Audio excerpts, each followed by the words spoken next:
Today we're going to be covering Minervopoly. At first I was going to actually build something in survival, maybe actually do something today, but no, there's way too much going on. So let me explain the basic idea. Obviously it's Monopoly. If you don't know how Monopoly works, I'm not going to waste video time explaining it. You're going to have to go and just look it up. But the front of the board would kind of look like this if you're playing it. This is Go, and this is where you collect $200. I have something on my mouse pad. The hell off of there. So all the different properties are different areas of Minerva. We've got Guardian Farm, Ice Farm, Tree Farm. Jail is getting banned on the server. We've got the Shulker Farm, Enderman Farm. The higher properties are Spawn and the Ruby Center. And then we got the different railroads. This is one of my favorite parts. We've got the West Perimeter, East Perimeter, South Perimeter, and the North Perimeter as the different railroads. And I think that's so cool. And this is kind of how the board would be. You got your player pieces over here, which I don't entirely agree with. I think if you're going to be playing this in-game, it needs to be something you can break with your hand or a pickaxe easily. But the idea is you'd place your little player pieces like this, and then for every turn, you'd move to the different properties you roll. And how does the rolling work? Well, you redstone nerds are about to enjoy this. We set up a 6-bit randomizer so that you randomly get an output. See, 1 and 2. These are two different die, by the way. This is not a double-digit number. So you got 4 and 1. You'd move 5 spaces, roll over it again, and you would roll 2 spaces, roll over it again. You would roll 6 spaces. Did I just get doubles 2 in a row? If I get one more, I'm going to jail. Oh, good. We got a 6 and a 5.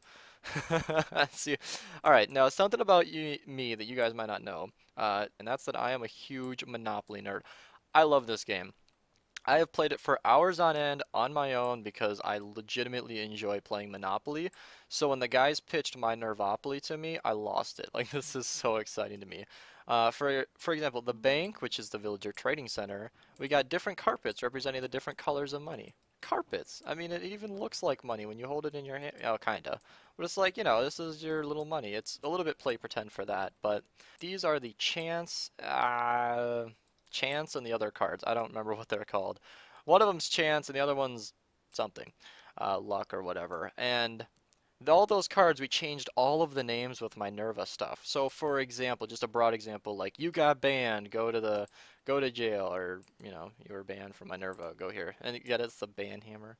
And then there are things like you were banned, do not pass go, do not collect whatever, or you won a beauty contest, we kept that one the same. I don't know. We figured out parallels for the rest of the server. That was a really bad example, but you'll obviously see those when we release this map or play it in survival. We decided that the properties would be best done by using maps. Honestly, using empty maps. So we figured out that I can use 128 by 128 images. Let's do properties template. Just opening up GIMP real quick. And then you can see in just a minute here, this is what it looks like. So if I zoom way in and enable the grid, this is what it looks like. So this is exactly what every property in the game would look like. All I got to do is change the color, add the title, and then I can erase individual pixels like so, and then I can make the individual digits that I want. See, now that's a 0, now that's a 0, now that's a 9 with the thing removed. And then I can just carve out any number I want. Oh, okay, this looks like a fucking creative world. So, obviously you take the map, and then you go over here, like the end city. Boop, right click. And there you go. You have the little end city property. Is that not like the best thing ever? Oh man, I think it's so cool to be running around in this tunnel. Like I'm talking from a viewer perspective. I have watched hundreds of episodes of Hermitcraft. I love those types of videos. I honestly don't have the time to watch them anymore. If I had infinite hours and then finally I could say, okay, this day is over. They wouldn't be the highest on my list, but I would still watch videos like that because I love those kinds of things. And these are the kinds of builds that those guys would do.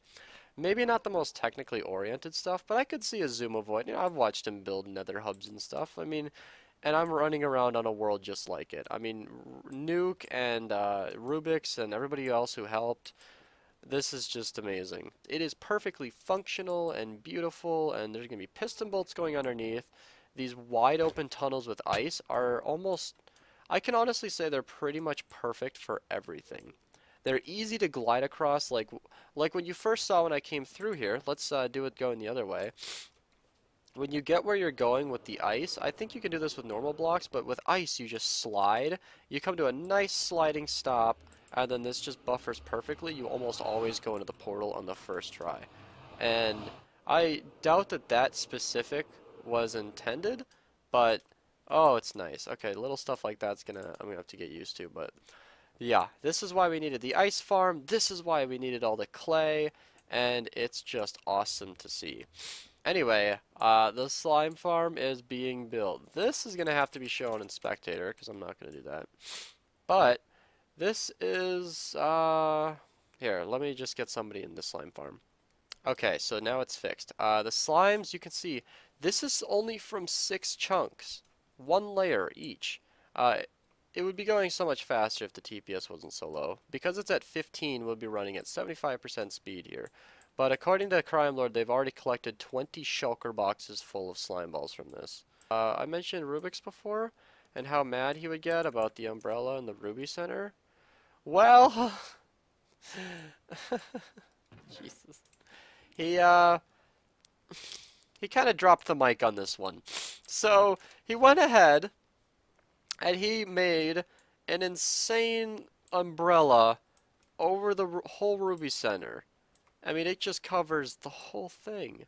And I don't even know if I want to destroy it. This is just perfect.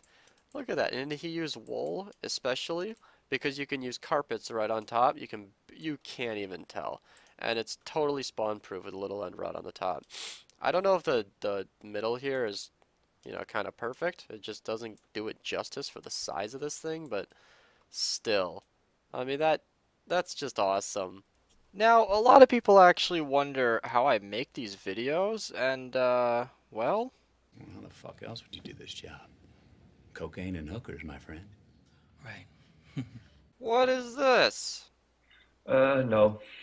Sorry. Guys, we lost 240, 1,000. 335. Oh, never That's mind, we're probably good. Alright, underground. back to the video. We solved the mystery. My sister's behind me with her phone now, subscribing and unsubscribing. Can you subscribe again so I can get back to the video?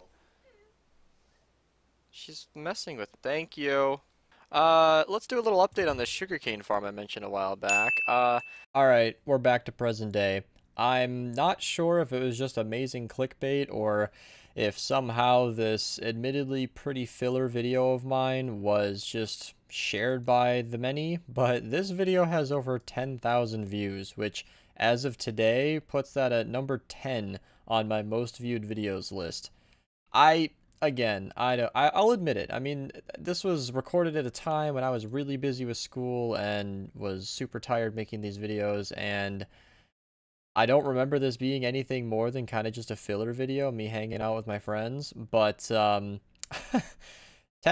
views. That's I'll spoil it for you, but that's a lot more than these videos used to get. I was really hovering more in the 800 to 1,000 range, but nice little side story for you.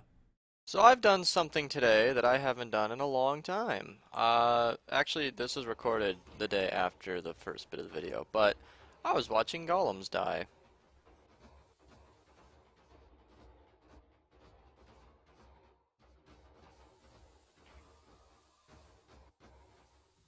I don't know.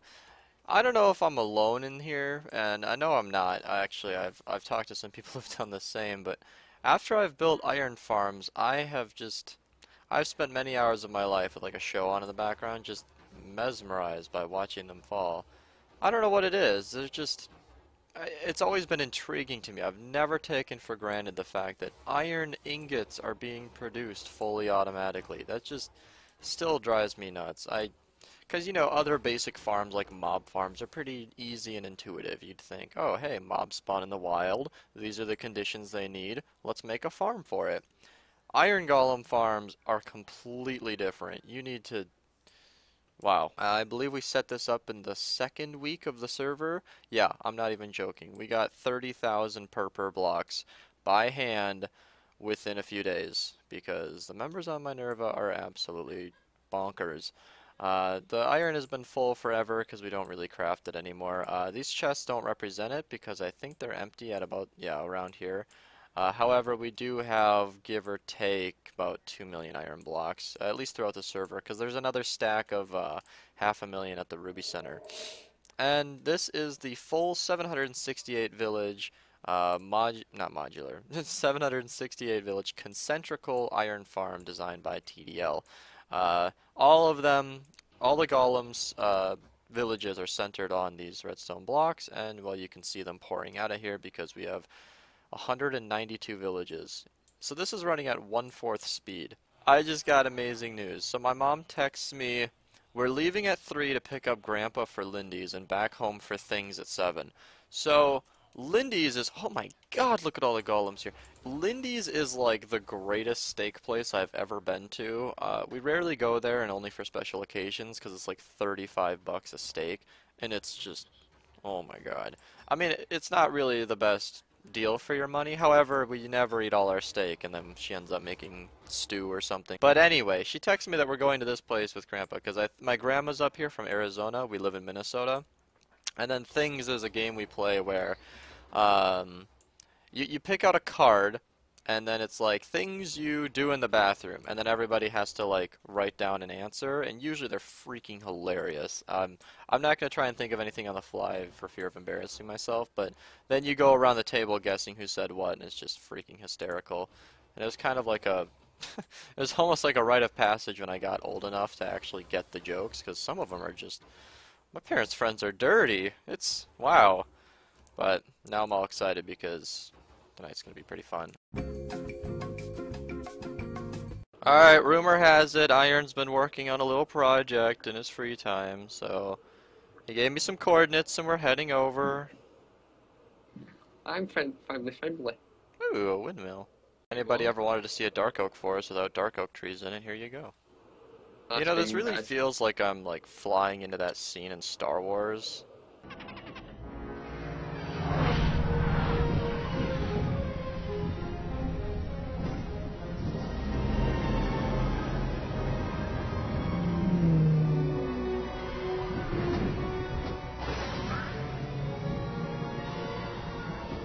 What is his name? There's Boba many Fett? Star Wars. It's all rainy and wet, and the whole One scene in Star Oh, Wars. Rogue One. yeah, the one scene. Yeah, I know what you mean. Yeah.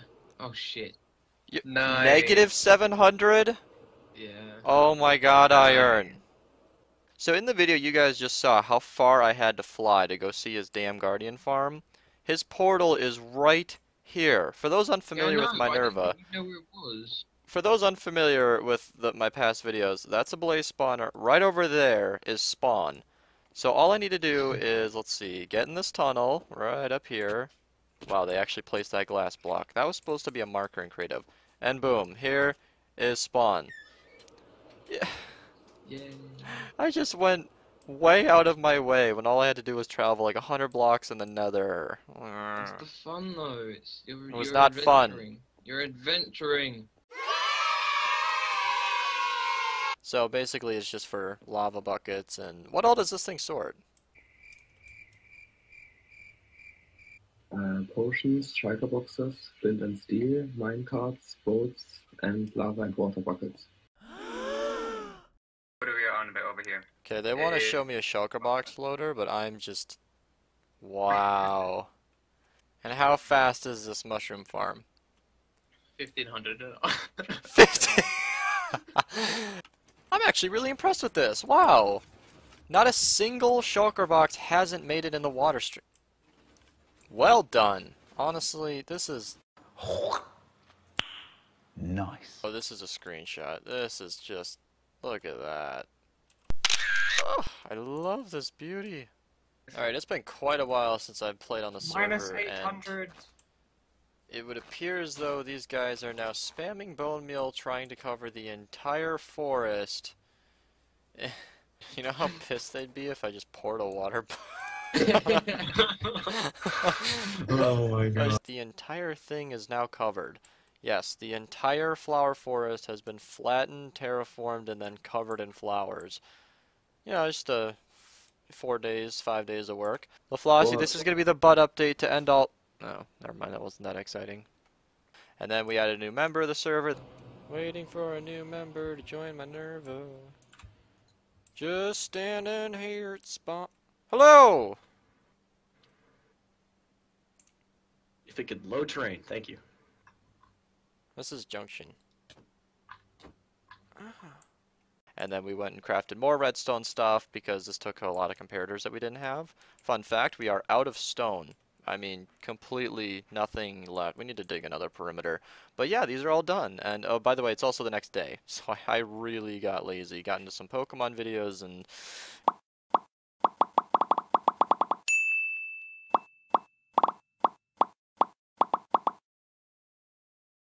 Yeah, okay. But yeah. Alright, let's talk about food. So I am the only member of Minerva that I know of that currently lives on steak. This shulker box was full once upon a time, and I have been slowly working its way down because, you know, like I said, I'm the only one who eats steak, and this is all that I've had. So I took all the steak that we had, put it in my shulker box, and I've just been slowly going down, down, down, down, down. So we actually get quite a lot of different mobs here. And I'm thinking if I can move this cow in place up here somehow, just trail it over with wheat, then we could be in a pretty good position. And the reason I was bull milling that grass is because I didn't have wheat, but now I should. Yeah, there we go. There we go. Oh yeah, profit. Nope, I gotta time it right. Oh, there. Oh yeah. Oh, all the wheat. There she. Wow, that's a really nice picture. Okay, so here we have bright blue skies, cloudy day, kind of, but not really. Windmill and a big blown up roof. And that's because this dark oak farm uses TNT to blow up all the dark oak. Totally fine, except that the roof is not bomb proof. That's not the problem. See, the problem is, you know, how crazy would it be if somebody actually fixed this while I was gone? The last time I was here, it did not look good. And I thought it would be a fun idea to take you guys through the process of what exactly goes into fixing a dark oak farm. Spoiler alert, there should not be wood in the middle of this tree farm. True story, a little bit embarrassing. So I left the house to go on a walk, go play some Pokemon Go, caught a bunch of stuff, huge success. And, God, honestly, this is the embarrassing part. Without even thinking about it, I AFK'd at the iron storage. I completely blanked that I had gotten a second cow. I don't know. I have no excuse. So I'm just like, here, let me just AFK this before I go quick. I mean, I just ran a quarter mile in a minute and a half, so I wasn't quite thinking straight. And I come back, like I said, haven't touched anything. What have they... Oh my god.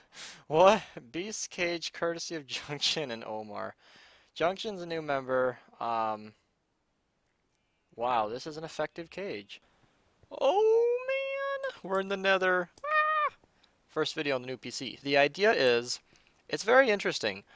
You'll be at the end of this thing, and the whole thing will be going in that direction, and then this will be on the unloaded chunks, and these pistons push forward, breaking the melon blocks. We could have also used leaves, but getting that many leaves is incredibly difficult, and placing pumpkins is annoying. So we decided on melons, and the concern with this is when you break them, it produces a lot of melon slices, so we're going to have to be very careful when doing this. But this is what we're going to do. So you can see there are 5 layers of melons and dragon eggs, and 5 layers of bedrock to remove over the entire perimeter. It's going to look like that. And basically in unloaded chunks, these shift forward. Dragon eggs go straight down instantly, breaking the bedrock, and that's a sweet property of dragon eggs. And then the pistons that are supposed to be down here will sweep through and break all the dragon eggs and melon blocks. Or break all the dragon eggs. Melon blocks get destroyed up here. And that's kind of it. This shifts forward, dragon eggs fall down. This shifts forward again down here to destroy the dragon eggs. And then this whole thing will shift forward. There's a flying machine causing all of this. So you are slowly, one block at a time, loading every single block.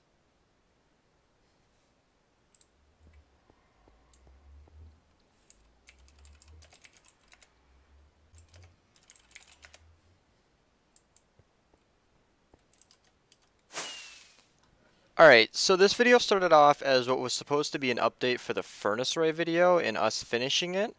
And spoiler alert, it's pretty much already finished and there's really not much to show. And then the video takes more of a turn as I go through the stages of updating Minerva to 1.12, and it's a much quieter tone. It's not that exciting to watch, but if you need something to listen to, it could still be interesting. So if that's not your style, or if this is the first time finding my channel, I'd recommend clicking away. However, it could still be enjoyable for some of you, so I hope you enjoy.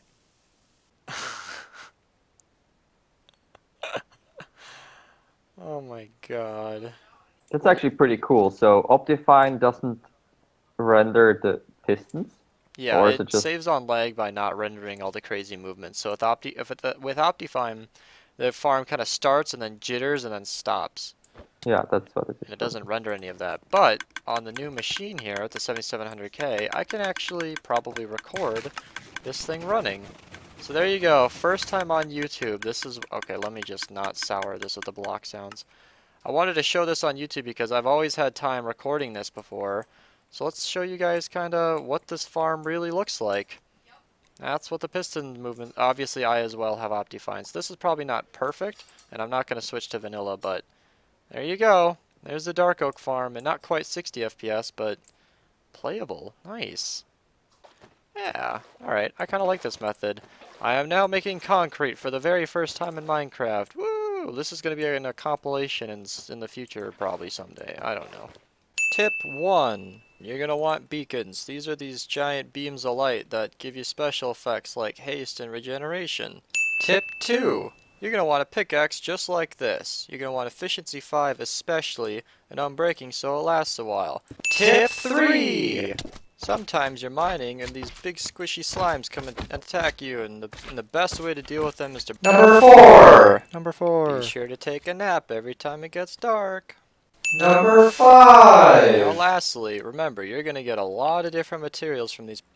What did you do today? Oh, you know, I think I fixed an iron farm. This happened just about entirely in a live stream. The TNT dupers, the digging, all of it. We streamed the entire process of this perimeter, and it is completely done. We just streamed for over 5 hours. You can check it out in the link in the description below. But this is a world download from, I want to get the name right, just a second here. It is Reggie. Alright, I just want to make sure I didn't have any numbers. This is an applicant build by Reggie. Black screen will go away in just a second here. This is what he's been working on for the slime farm. Alright, Ertiga, we need a proof that you were here. Alright. So, he pops in here and says at 14:05 of your video here, I kind of ran out of time and attention to really bug things. He says that there's the distinct sound of a door breaking. So I log onto the Minerva world and I check out the iron farm. I'm like, dude, the doors are fine. There's nothing broken here or anything. And then I hear it myself, a door getting broken. And here we have a zombie having an absolute field day just destroying the doors. Before anybody freaks out about the lighting situation here, there is an extremely small chance that a zombie can actually spawn as like a siege if there's one village. But I think the odds of them spawning goes down something like a lot. I don't know if it's exponential or whatever, but the more villages you have in one spot, it's a lot less likely that a zombie will spawn. But if you're set to one village like we are, there is a possibility. And judging by what I just heard, that's either the same zombie or there might be more zombies. So I'm going to go ahead and fix it, and then we'll find out later in this video if that actually results in a working iron farm. September 1st, 2017, that's the day today. TNT and I are mining a perimeter? Wait, that's not right. 1, 2, 3. Over here would be 4, and then past the Ruby Center will be 5 completed perimeters. They are done. Apparently there's an Ender Dragon. Yeah, I was just flying back from like the end edges, and I saw this purple sparkly thing, and I was like, oh, what's that? And I come closer, and there's an Ender Dragon flying around the center island. He doesn't have a health bar. Nope, he does not. I'm going to talk over myself because my voice is pretty quiet, and I now have a better understanding of this. So, Athaxis actually linked me on Discord a bug report where apparently Ender Dragons can go through like the portals that you're supposed to use an Ender Pearl on, and when they do that, their health bar gets removed and they can just get lost out in the middle of the void. What I theorized in the video is that some of the guys like must have lost a dragon as they were trying to collect dragon's breath. But wow, this was just kind of a random thing. Well, we killed the dragon. Yay. I've always wanted to see how fast these orbs can repair mending. I'm not impressed. So, yeah, cue the outro with this blowing up. It was a pretty productive day. I'm recording. Coming. Do your worst. Get ready for flying sand, boys. Yep, been ready. Still waiting. No, wrong one!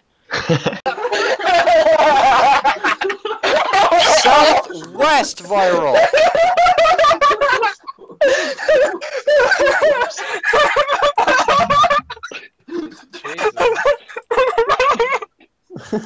Oops, sorry.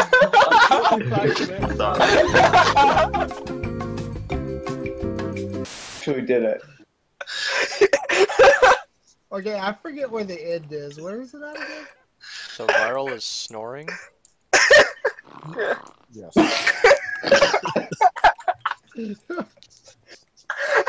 Are you recording these? Yeah.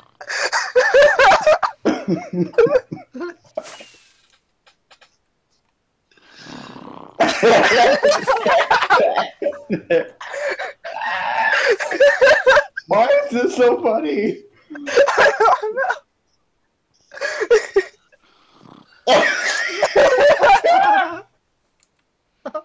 Okay, so, well, here's a thing that I, kinda didn't really make a video on. I should probably explain. So I don't really know where I should start recording this, but I could go to the Ruby Center and show you that the bulk storage for concrete is empty. Not so much concrete powder, because we were able to generate that. So you see we have a generator on the other side in the overworld that can generate, you know, sand and dropped items, and that works really great. But for the longest time we had this entire area totally cleared out and nothing in it. What we've done is I've fixed the duper again. To those of you who don't know, we built all of this and then lost some data. So this was all still here, but the duper was still broken. I just had to fill in all the item filters. 224 item filters. That was fun. And so now all the items come down here. Got a nice little window to see them coming in. We actually used some water, which is why this is broken, to move it to the left, because all of the items come right up into the item stream. Some stairs make it so that the items don't clash, because they are aligned on the half and half of this block. And then 3 dragon eggs just keep everything in line. Me and Pablo have been watching this for about 20 or so minutes now, and not a single item has gotten stuck, so I will count that as a victory. No, don't break the magic water. No. Oh, it didn't even break. You broke. Oh, now it did. Okay, now. Just break that glass block. You place this water. Then you place that there. Then you can... Wait. And just like that, we have magic water. So, we decided to build the entire storage room again. This is by no means done. We've actually got most of the ceiling and walls in place. I think it looks really good. But if I pop out on top here, you'll be able to see that most of the wiring is not in place. So, we still need to get this done. I'm super happy. I think this looks really great. And so, do you want to run it? Is it not working? Oh, there it goes. Oh my god. So cool. You guys aren't streaming, are you? No, I'm recording this. I think this is one of the coolest things I've seen in a long time in Minecraft. Screenshot. Just want to stop it before it reaches before it goes too far. We have a mob farm design. Oh, slime farm is just ruined for me. And I'm pretty sure none of these tripwires are working. But in the grand scheme of things, we just hop back into spectator mode, you can see that we have a design. Huge shouts to KK for not only coming up with the basic concept of this farm, but setting me up with a world download just like this for 2 gigantic designs that you guys haven't even seen a video on.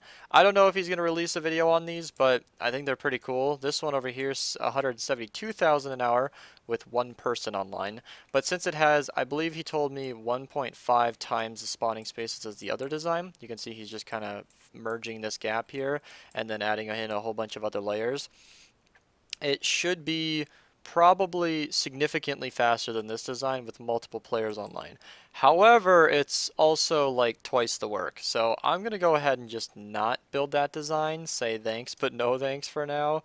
What we will be focusing on is this design. It's nice and simple, easy to look at, and the AFK point, if I forgot, yep, I did mark it out here, is right in the middle, so you'll be able to see everything rain down. So in the end here, you can see that Feloti came through here and just decorated everything here. Oh, it looks so good. It's finally like pretty much done. This hallway is fantastic. I honestly can't remember if I showed this in a video or not, but I'm going to show it again because if you haven't seen it, you totally should be seeing this. And Reggie, the guy working on the slime farm, built this tunnel here. And I'm also going to link in the description a video by Reggie on his progress on the slime farm and kind of what inspired him and everything that he worked on. And it's a pretty cool progression video because going back over there, we can see that it's obviously like there's a lot of work that's been done. It's been a long time in the process, and this is also kind of like a slime farm update video because a lot of you might be wondering whatever happened to that competition. And honestly, a lot of the people who chipped in didn't really stick through with it like Reggie did, and I think this thing looks fantastic. Iron's about to get horny. Hey! Yay! So for the conversion to powder, obviously this whole thing is a converter. So the powder duper comes through here, and then this converts all of the concrete powder into concrete, and then it spits out the other end. And this is all well and good and everything unless you want powder. I realize that powder and sand has this property where if I can actually get off to my other screen here, it will actually break on top of itself when items go through. So as you can see here, the items will just land on top of each other, and I think it's the entities colliding together that actually breaks them, and then they spit off to the other side. So if I can just build something up quick, you can see that all of the concrete powder will just get spit off to the side and go into the water stream. Why 50? I don't know why the blocks insist on breaking on this level, but this actually isn't a problem. I can easily have like a simple piston gate that'll just break this staircase and have the items go right into the item stream. I went to eat dinner and it looks like Pablo cleaned this up pretty nice. You would almost not even know we did anything, save for the packed ice. It's a little bit suspicious. So let's turn this on here and show you guys what it does. So basically you can they pop up right away so it catches the water. And then we have it on a long delay so that it just closes long enough for the water to not spread everywhere. It should work completely fine. So you can now see that all of the items are just popping out. So from my perspective, all I've done is turn the farm on with one account, and I've popped this up with the other.